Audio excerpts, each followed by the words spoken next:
Sam Bankman-Fried has said that he is interested, certainly, in Robinhood, even though there are currently no ongoing M&A talks. Robinhood has not been approached by any type of offer. And like you said, Sam has disclosed personally that he has purchased a 7.6% stake in Robinhood that was revealed last month.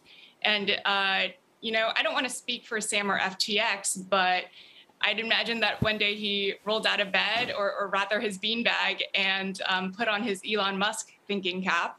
I think there are some similarities between Elon Musk and Twitter and FTX and Robinhood. But I do want to add that there are some synergies between FTX and Robinhood.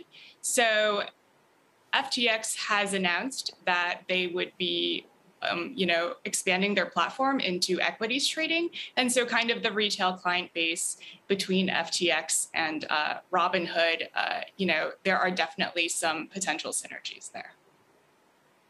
Rolling out of his beanbag with his bare feet, living in the Bahamas. He's a mercurial guy, but there's no question his business ability seems sound, and Robinhood in some cases trading lower than the amount of cash they have on the books.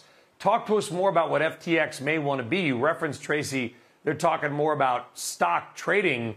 So it appears that Bankman-Fried has got bigger ambitions than just being a Bahamas-based crypto exchange.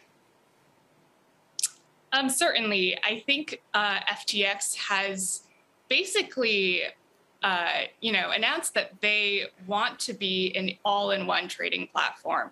Currently they offer crypto trading services, but they kind of want, the Robinhood user base. They want people to be able to go log on to there and buy stocks, trade meme stocks.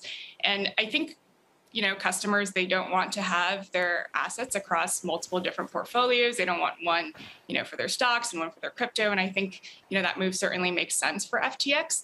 And, I think this type of, if they were to enter into a partnership with Robinhood, that certainly makes sense there. If you look at their playbook in the past 12 months, they are really going after the little guy, the retail investor.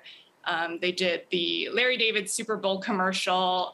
They also acquired the naming rights to the FTX arena in Miami.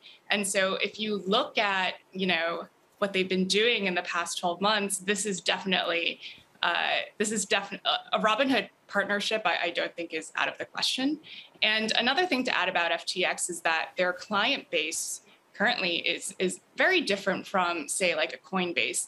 They started out as a exchange for traders. I think their motto was, built by traders for traders. And so currently all of the people, the users of FTX, they're a lot different. They tend to be, professional traders that use the platform, 24/7. You tend to have larger accounts. And so the type of demographic that they're going after with a potential, Robinhood partnership is very different.